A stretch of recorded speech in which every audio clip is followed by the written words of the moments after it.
中國地理第3課閱讀。布達拉宮。世界上最高的宮殿是西藏拉薩的布達拉宮，它建在海拔3700米的山上，已有1300年的歷史了。布達拉宮高13層，直入藍天，順台階一步步往上走，好像來到天宮。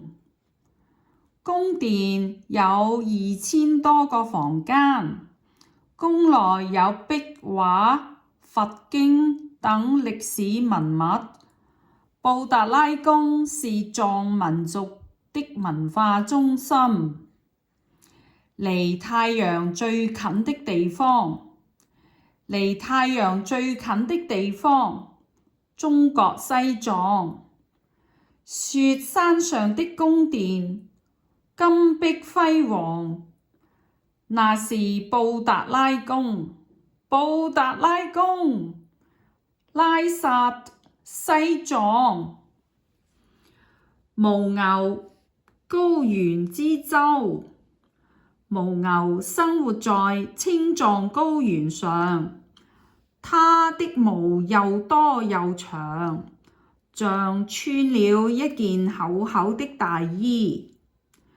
犛牛能在冰天雪地裏過冬，還可以背很重的東西爬山、過冰河，是高原上的車和船，被稱為高原之州。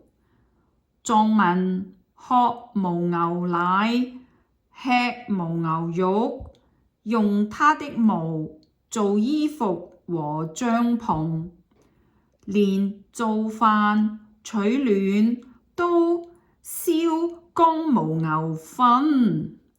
真可以說犛牛全身都是寶。藏民的生活離不開犛牛。